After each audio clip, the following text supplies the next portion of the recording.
أنزلناه قرآنا عربيا لعلكم تعقلون.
Hamidiye Kur'an kursu hizmete girdi ve aynı zamanda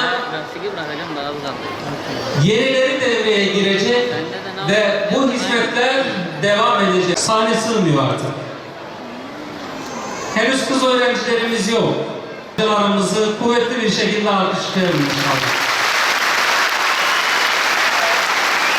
Emeklerine sağlık, yüreklerine sağlık diyorum kıymetli hocalar. Milli Eğitim Camiamıza, İmam Hatip okullarımıza da hasreten teşekkür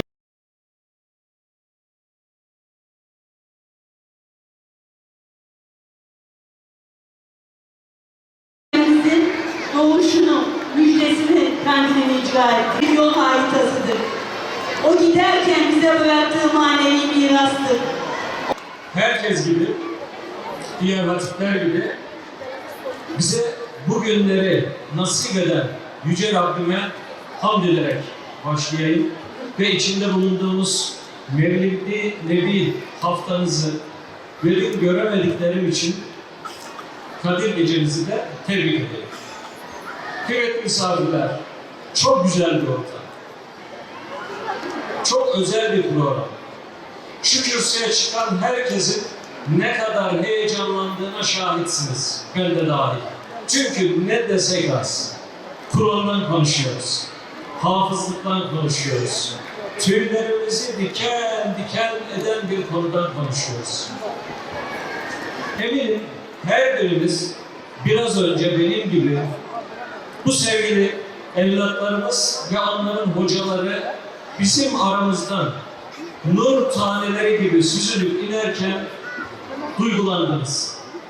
Gördüm, bazılarınız gözyaşlarınızı da tutamadınız. Hepiniz haklısınız. Ağlasanız da haklısınız. Duygulansanız da haklısınız. Tüyleriniz diken diken olsa da haklısınız. Kur'an bizim her şeyimiz. Ve bugün burada gördüğünüz evlatlar bir insana nasip olacak en güzel sıfatlardan birini elde ediyor. Bundan sonra onlar Ali, Hasan, Murat olmayacaklar.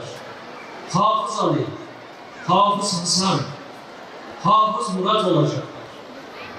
Çok önemli bir titir. Siz ve ben biraz önce videoda onların eğlenceli anlarını da gördük. Ne güzel böyle eğlenerek ve sosyalleşerek bu sıfatı elde etmek. Ama çok büyük bir fedakarlık yaptılar. Gönüllerini, zihinlerini adeta nakış nakış ilmekle, Kur'an'la dokuyan bu yavrularımızı gönülden tebrik ediyorum. Bu yavrularımıza ömür boyu başarılar diliyorum, muvaffakiyetler diliyorum. Hıfzınız hayırlı olsun, hafızlığınız mübarek olsun diyorum. En büyük nimetlerden bir tanesi hiç şüphesiz Kur'an'a hafız olmaktır. Kur'an'ın hafızı olmaktır. Bu büyük bir şeref, büyük bir nimet. Bizler inanıyor ve biliyoruz ki hafızlık sadece ezber değil. Hafızlık bir ahlaki ve manevi kalkınmanın adıdır, çabasıdır. Dolayısıyla bugün hafızlığa adım atanlar, Kur'an'ı hıfzeden bu yavrularımız uzun bir yolculuğa çıkıyorlar. Örnek bir genç olacaklar. Bu yavrularımız Ulûm-i İslamiye'ye giriş yaptılar. Bundan sonra inşallah geleceğin muallimi olacaklar. Geleceğin hafız mühendisi olacaklar. Hafız doktoru olacaklar. Hafız müftüsü olacaklar. Ve böylelikle ailelerinin hepimizin iftihar ettiği hayırlı nesiller olacaklar inşallah. Kıymetli misafirler, öyle muhteşem bir kitabımız var ki onu okumak bir ibadet, onu dinlemek bir ibadet. Ama en büyük ibadet onu hayata taşımak, hayata yansıtmak.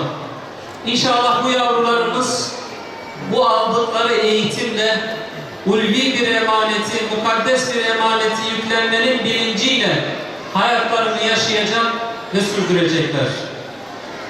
Cenab-ı Hak onları bu çıktıkları yolculukta muvaffak eylesin inşallah.